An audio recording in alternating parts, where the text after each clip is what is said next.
بسم اللہ الرحمن الرحیم الحمد للہ وکفا وسلام علی عبادہ الذین اصطفیٰ خصوصاً علی خاتم الانبیاء محمد المصطفیٰ وعلی آلہ المجتبی اما بعد فاعوذ باللہ من الشیطان الرجیم بسم اللہ الرحمن الرحیم والذین آمنوا اشد حبا للہ وقال تعالی فإنها لا تعمى الأبصار ولكن تعمى القلوب التي في الصدور وقال النبي صلى الله عليه وسلم إن في الجسد لمضغة إذا صلحت صلح الجسد كله وإذا فسدت فسد الجسد كله ألا وهي القلب سبحان ربك رب العزة عما يصفون وسلام على المرسلين والحمد للہ رب العالمین اللہم صلی علی سیدنا محمد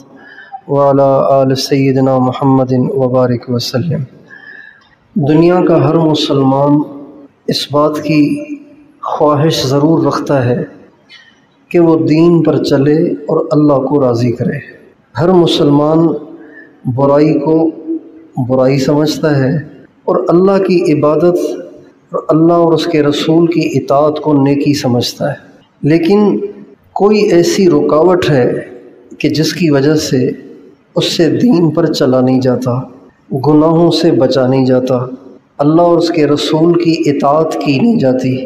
خاص طور پر جو دیندار طبقہ ہوتا ہے، جو دیندار لوگ ہیں، ماشاءاللہ آپ سارے دیندار بیٹھے ہیں، خاص طور پر جو دیندار طبقہ ہے وہ تو اس کے لیے پریشان ہے کہ مجھ سے گناہ کیوں نہیں چھوٹ رہے، مجھ سے تنہائی میں گناہ کیوں ہو جاتے ہیں، میری زبان کیوں بے قابو ہو جاتی ہے، میں کیوں بد اخلاق ہوں، مجھے کیوں بے جا غصہ آ جاتا ہے، میری روز گھر میں کیوں لڑائی ہو جاتی ہے۔ خاص طور پہ دیندار طبقہ اس حوالے سے پریشان ہوتا ہے، آخر مسئلہ کیا ہے؟ مجھے پتہ ہے کہ غصہ کرنا گناہ ہے، لڑائی کرنا گناہ ہے، اور مجھے پتہ ہے کہ اللہ دیکھ رہا ہے، پھر بھی مجھ سے ہو رہا ہے۔ تو دین پر چلنے کی چاہت کے باوجود دین پر نہ چل پانا اور برائی کو برائی سمجھنے کے باوجود بھی برائی سے نہ بچ پانا، اس کی جو وجہ ہے وہ یہ ہے کہ نبی کریم صلی اللہ علیہ وسلم کا ارشاد ہے کہ انسان کے جسم میں ایک گوشت کا لوتھڑا ہے، اگر وہ سدھرا ہوا ہو، بنا ہوا ہو، ٹھیک ہو تو اس کا سارا جسم ٹھیک چلتا ہے۔ اگر وہ جسم کے اندر گوشت کا لوتھڑا اگر اس میں بگاڑ ہو تو کہیں نہ کہیں انسان برائی کر بیٹھتا ہے، ہزار وہ چاہے لیکن برائی ہو جائے گی۔ اب دیکھیں، جس گاڑی کا اسٹیئرنگ ہی ٹیڑھا ہو تو ڈرائیور چاہے کتنا اس کو سیدھا چلانا چاہے وہ سیدھی نہیں چلے گی، اسٹیئرنگ ہی ٹیڑھا ہے۔ جب بریک لوز ہو، بریک ڈھیلی ہو، لوز ہو، تو ڈرائیور چاہے کتنے زور سے اس کو پاؤں سے دبائے لیکن گاڑی نہیں رکتی، اس لیے کہ بریک لوز ہے، بریک فیل ہے۔ اللہ کے نبی کا ارشاد ہے کہ دل میں اگر بگاڑ ہے تو اس کا بگاڑ جسم سے ضرور ظاہر ہوگا، کہیں آنکھ بھٹک جائے گی، کہیں زبان بے لگام ہو جائے گی، کہیں دل میں برے برے خیالات آنا شروع ہو جائیں گے، کہیں کوئی گناہ کر بھی بیٹھے گا اگر دل میں بگاڑ ہے۔ اور اگر دل بنا ہوا ہے، دل سدھرا ہوا ہے، دل پاک ہے اور صاف ہے، تو پھر اس کی نگاہ بھٹک جائے یہ نہیں ہو سکتا، اس کی زبان بھٹک جائے یہ نہیں ہو سکتا۔ زبان کا بھٹکنا، نظر کا بھٹکنا، گناہوں کا ارتکاب ہو جانا، یہ سب اس بات کی پکی دلیل ہے کہ دل میں ابھی فالٹ ہے، دل ابھی بگڑا ہوا ہے، دل میں ابھی خرابی ہے۔ اب علیہ السلام کا ارشاد میں نے اب حضرات کے سامنے پڑھا۔ اب علیہ السلام فرماتے ہیں جسم میں گوشت کا ٹکڑا ہے، وہ ٹھیک ہو تو سارا جسم ٹھیک، وہ خراب ہو تو سارا جسم بگڑا ہوا۔ الا وہی القلب، لوگوں دھیان سے سنو، وہ دل ہے، اس کو ٹھیک کرنا جسم کے وہ سارے اعضاء کو ٹھیک کرنے کے لیے ضروری ہے۔ اس کا بگاڑ سارے جسم کا بگاڑ ہے، اس کا سدھار سارے جسم کا سدھار ہے۔ اچھا، دل کا بگاڑ کیا ہے؟ ڈاکٹر کہتے ہیں دل کا بگاڑ یہ ہے کہ دل کی طرف جو رگیں جاتی ہیں اس میں خون جم جائے، چربی جم جائے، یہ دل کا بگاڑ ہے۔ جب یہ چربی جم جاتی ہے تو نسیں بلاک ہو جاتی ہیں اور ہارٹ اٹیک ہو جاتا ہے، دل کا دورہ پڑ جاتا ہے، بعض آدمی بچ جاتا ہے، بعض آدمی ہلاک ہو جاتا ہے۔ لیکن روحانی لائن کے اعتبار سے جو دل کا بگاڑ ہے وہ دل میں اللہ کے علاوہ کسی اور کا رجحان، کسی اور کا میلان، کسی اور کی محبت ہے، کسی اور کو چاہنا ہے۔ اور دل کا سدھار یہ ہے کہ دل کسی کو نہ چاہے، دل صرف اللہ کو چاہے۔ یہ دل کا سدھار ہے۔ دل سدھرا ہوا، جیسے انسان اگر عقل مند ہے، اس کی سمجھ ٹھیک ہے تو وہ اچھا کھانا کھائے گا، اور اگر اس کا دماغ ٹھیک نہ ہو تو وہ گری پڑی گندی چیزیں بھی کھا جائے گا۔ ایک دفعہ میں بازار سے گزر رہا تھا، ایک میں نے مینٹل پاگل آدمی کو دیکھا کہ وہ زمین پہ بیٹھ کے، بڑی نالی تھی، بڑی نالی، اس نالی میں سے چلو بھر بھر کے پی رہا تھا، چلو بھر بھر کے پی رہا تھا، گھٹ گھٹ چلو بھر بھر کے پی رہا تھا، نالی میں سے گندا پانی۔ جیسے دماغ ٹھیک ہو تو کپڑے بھی دیکھ کے پہنتا ہے، کھانا بھی دیکھ کے کھاتا ہے، پانی بھی دیکھ کے پیتا ہے، اچھا پانی پیتا ہے، اچھا کھانا کھاتا ہے، اچھا لباس پہنتا ہے، اچھی غذائیں استعمال کرتا ہے، اچھی جگہ بیٹھتا ہے۔ اسی طرح جب انسان کا دل پاک ہوتا ہے تو اللہ کے علاوہ کسی کو بھی نہیں چاہتا، اللہ کے علاوہ کسی کی طرف مائل نہیں ہوتا۔ نبی کریم صلی اللہ علیہ وسلم کی صحبت کی برکت سے آپ علیہ السلام کے صحابہ کو اللہ تعالیٰ نے یہ دولت عطا فرما دی تھی کہ وہ دل کی گہرائیوں سے اللہ اور اس کے رسول کے علاوہ کسی کو نہیں چاہتے تھے، اور یہ اللہ اور اس کے نبی کی محبت ان کے دل دماغ میں ایسی رچ بس گئی تھی کہ کسی اور کے لیے گنجائش ہی نہیں تھی۔ یہ جو صحابہ کرام کے ہم واقعات سنتے ہیں نا کہ ماں نے 4 بیٹے قربان کر دیے، ماں نے اپنے 4 بچوں کو شہید ہونے کی ترغیب دی کہ بچوں سب قربان ہو جانا، واپس نہیں آنا، اور جب 4 قربان ہوئے تو اللہ کا شکر ادا کیا۔ یہ ایسے ہی نہیں ہوا، یہ اس وجہ سے ان سے ایسے ایسے کارنامے سر انجام ہوئے کہ ان کے دل میں اللہ کی محبت تھی، اللہ کے نبی کی محبت تھی۔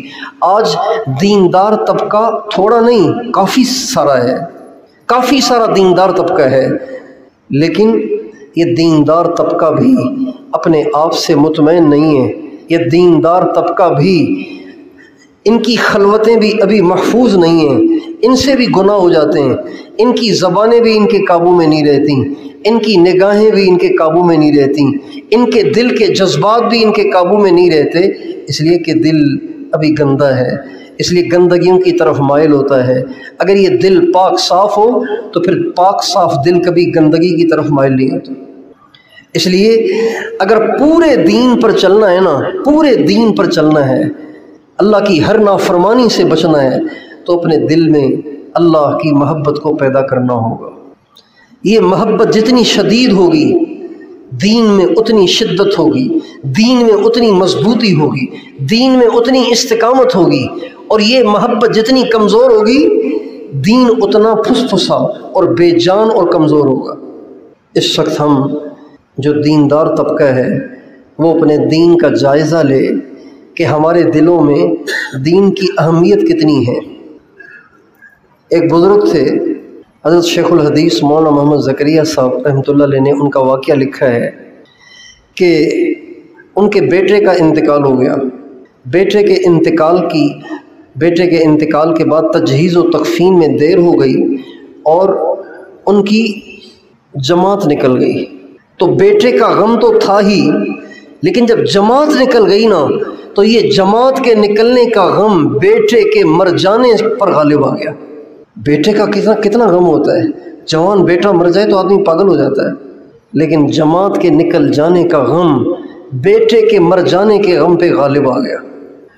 ہم دیندار لوگ اپنے دین کا جائزہ لیں کہ آیا تکبیر اولیٰ کے نکل جانے سے، جماعت کے فوت ہو جانے سے، رکعات کے نکل جانے سے، زبان سے کوئی غیبت کا بول نکل جانے سے، زبان سے غلط بیانی ہو جانے سے، اور زبان اور نظر کے کسی غیر محرم پر پڑ جانے سے ہمیں کوئی صدمہ ہوتا ہے، کوئی دکھ ہوتا ہے، کوئی تکلیف، کوئی پریشانی ہوتی ہے؟ اس سے اندازہ لگائیے کہ دین کی اہمیت ہمارے دل میں کتنی ہے۔ اور یہ دین کی اہمیت کیوں نہیں ہے؟ اس لیے کہ جس نے دین بھیجا ہے اس کی عظمت اور محبت دل میں نہیں ہے۔ اس لیے دین کی روح، شریعت کی روح، اسلام کی روح وہ اللہ کی اور اللہ کے نبی کی محبت ہے۔ اس کو طریقت کہتے ہیں، اس کو تصوف کہتے ہیں، اس کو طریقت کہتے ہیں، اس کو تصوف کہتے ہیں۔ ظاہری احکام پہ چلنا اس کو شریعت کہتے ہیں، اور ان تمام احکام کو اللہ کی محبت میں کرنا اس کو تصوف کہتے ہیں، اس کو طریقت کہتے ہیں۔ تو یہ جو طریقت ہے یہ شریعت کی روح ہے۔ اگر شریعت ہے طریقت نہیں تو جسم ہے روح نہیں۔ تبلیغ کی محنت کی برکت سے اللہ تعالیٰ نے لوگوں میں شریعت کا رجحان پیدا کر دیا ہے۔ بھئی نماز پڑھنی چاہیے، بھئی دین پہ چلنا چاہیے، بھئی دین کی دعوت دینی چاہیے، بھئی دین کی محنت کرنی چاہیے، دین کے لیے قربانی دینی چاہیے، دین کے لیے جد و جہد کرنی چاہیے۔ لوگ دوزخ میں جا رہے ہیں، ان کو بچانا یہ ہماری ذمہ داری ہے۔ اور چہرے پہ داڑھی ہونی چاہیے، عورت پردہ دار ہونی چاہیے، نوجوان کو دین کے ساتھ لگاؤ ہونا چاہیے۔ یہ ساری چیزیں آہستہ آہستہ لوگوں میں پیدا ہونا شروع ہو گئی ہیں، اور ایک بہت بڑا طبقہ ہے جس میں یہ چیز آ گئی ہے۔ لیکن وہ جو محبت ہے نا، محبت، وہ جو لگاؤ ہے، وہ جو اللہ سے عشق ہے، وہ جو اندر کی آگ اور اندر کی چنگاری ہے، اس میں ابھی کمی ہے۔ اس لیے نماز میں کھڑے ہوتے ہیں لیکن ہم نماز میں نہیں ہوتے، ہم باہر ہوتے ہیں۔ ہم تسبیح لے کے اللہ اللہ کر رہے ہوتے ہیں، لیکن زبان پہ اللہ کا نام ہوتا ہے، دل میں کوئی اور ہوتا ہے۔ ہم اللہ کی دعوت دے رہے ہوتے ہیں، لیکن خود کا دل اللہ کے غیر سے متاثر ہو رہا ہوتا ہے۔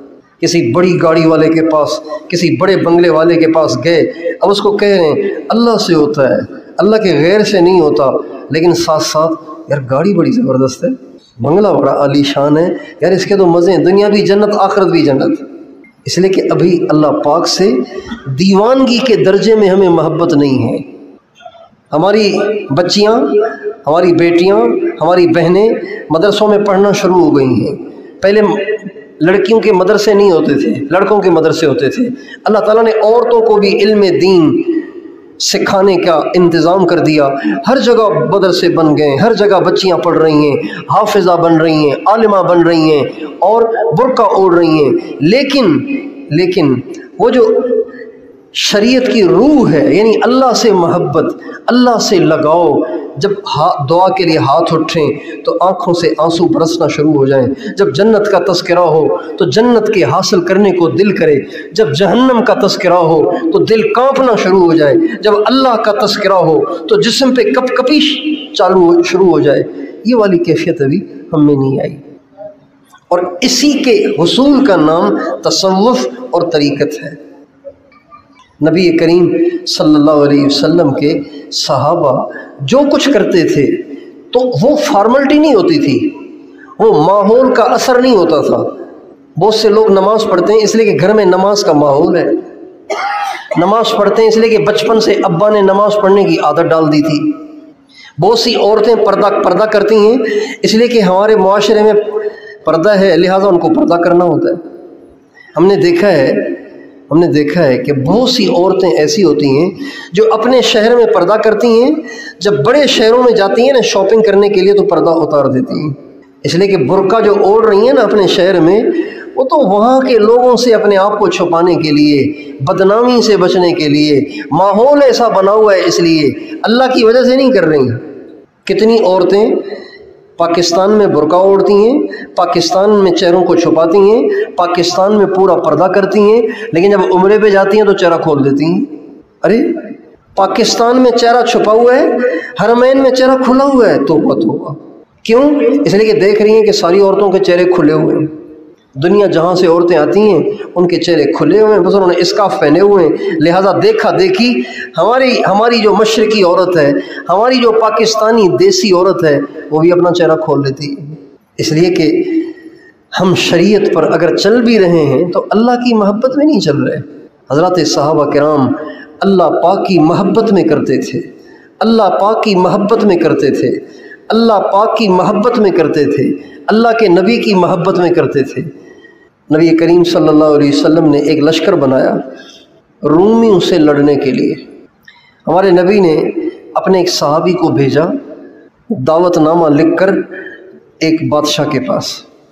اس نے ہمارے نبی کے خط کو تو قبول نہیں کیا، دعوت کو تو قبول نہیں کیا، الٹا ہمارے نبی کے قاصد کو بھی شہید کر دیا۔ آپ علیہ السلام کو جب پتہ چلا تو آپ علیہ السلام نے اللہ کے حکم سے ایک لشکر بنایا اور فرمایا کہ رومیوں سے جنگ کی جائے۔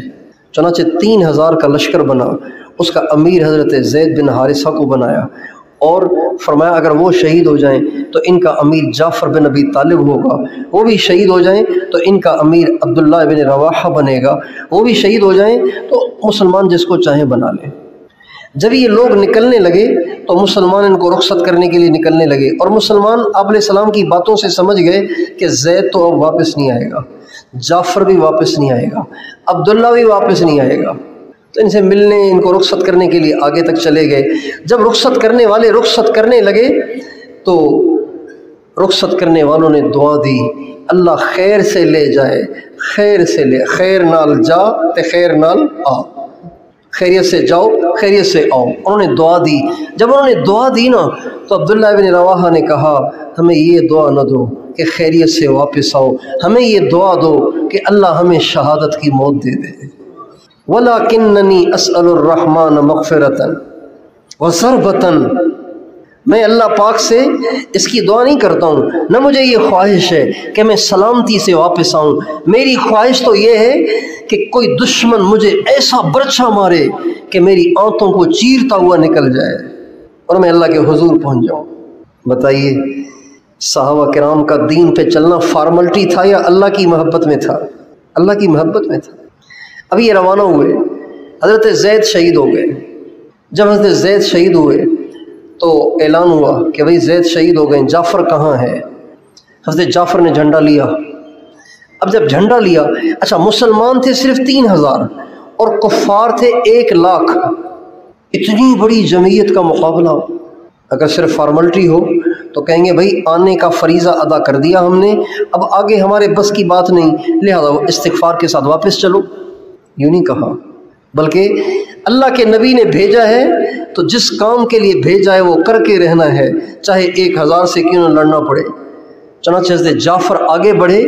جب آگے بڑھے اور کفار کا ایک سمندر دیکھا تو سوچا کہ کہیں ایسے نہ ہو کہ سب کے سب مجھ پہ حملہ آور ہوں اور میں پھر گھبرا کے پیچھے کو دوڑوں، تو پیچھے کو دوڑنے سے بچنے کے لیے اپنے گھوڑے سے اترے اور اپنے گھوڑے کی ٹانگیں کاٹ دیں تاکہ واپسی کا خیال ہی نہ آئے۔ چنانچہ آگے بڑھے اور لڑتے لڑتے شہید ہوئے۔ اب جب وہ بھی شہید ہوئے تو حضرت عبداللہ بن رواحہ کی باری آئی تو لوگوں نے کہا عبداللہ کہاں ہے؟ تو حضرت عبداللہ بیچارے 3 دن سے کچھ کھایا نہیں تھا، تو چچا زاد بھائی نے ایک گوشت کا ٹکڑا لا کے دیا، کہا بھائی جان آپ نے 3 دن سے کچھ نہیں کھایا، پیٹ کمر سے لگ رہا ہے، آپ سے چلا ہی نہیں جا رہا، تو آپ لڑیں گے کیسے؟ تو کچھ کھا تو لو۔ جب وہ گوشت کا ٹکڑا لیا اور پھر ادھر آواز لگی تو اپنے آپ سے کہنے لگے ہائے جعفر تو شہید ہو گئے اور تو دنیا میں لگا ہوا ہے۔ 3 دن کے بعد جو ٹکڑا ملا نا گوشت کا، اس کو کہہ رہے ہیں تو دنیا میں لگا ہوا ہے۔ اس گوشت کے ٹکڑے کو پھینکا اور آگے کو بڑھنے لگے۔ جب آگے بڑھنے لگے تو ایک تو فاقہ اور بھوک اور طاقت نہیں، چکر آ رہے ہیں، کمزوری ہو رہی ہے، ایک تو یہ، دوسرا ان کی 4 بیویاں تھیں، 4 بیویاں، اور چاروں کے الگ الگ عالی شان گھر تھے اور باغات تھے اور غلام تھے اور باندیاں تھیں۔ اب ان کی یاد ستانے لگی اور وسوسے آنے لگے کہ مر جاؤں گا، ختم ہو جاؤں گا۔ جب تردد سا ہوا نا طبیعت میں تو اپنے آپ سے کہنے لگے یا نفس لتنزلن او لتکرہن مالی اراک تکرہین الجنہ، اے نفس تو مان نہ مان، میں نے تجھے پکڑ کے اتارنا ہے اور میں نے تجھے آج اللہ کے نام پہ قربان کرنا ہے۔ دیکھ اگر تو آج قتل نہ ہوا آخر بستر پہ بھی تو مرے گا، لیکن اگر تو قتل ہو جائے گا، اللہ کے راستے میں جان قربان کرے گا تو اللہ تجھے جنت دے گا۔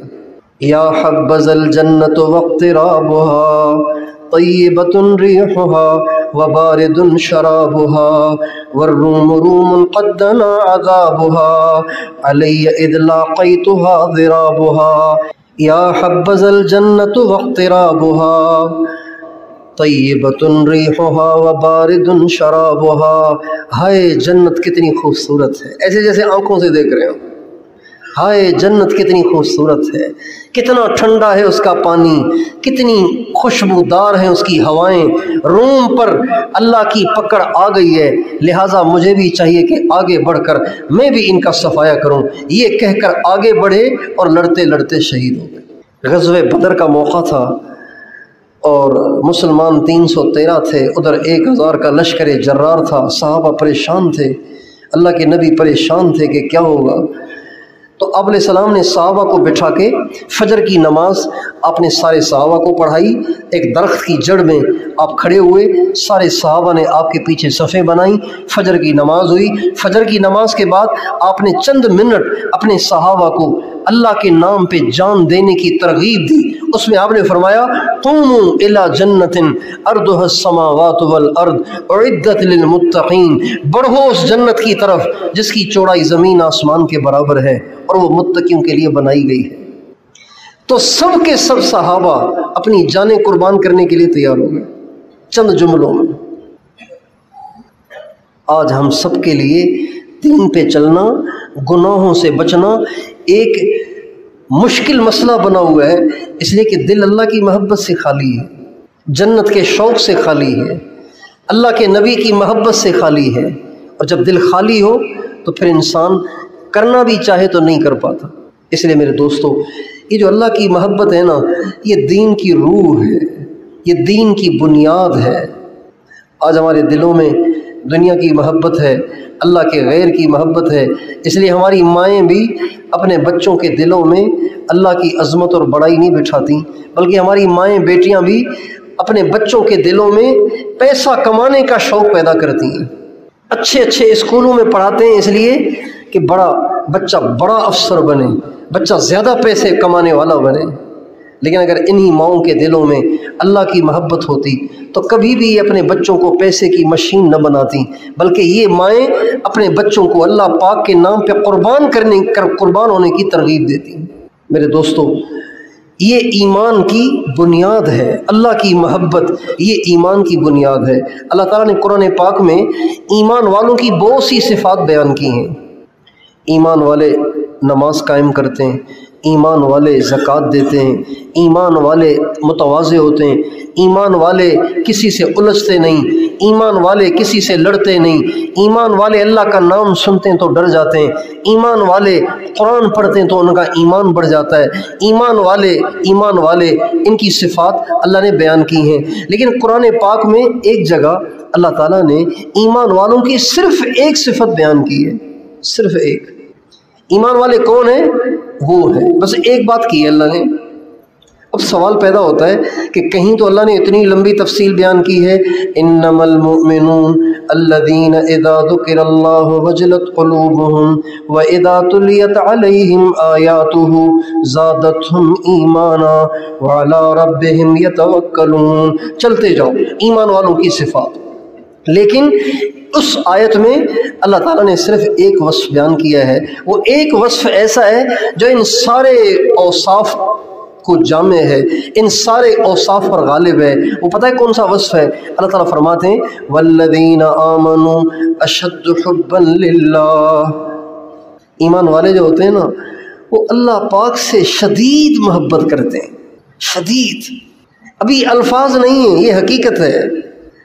ایمان والے اللہ پاک سے شدید محبت کرتے ہیں.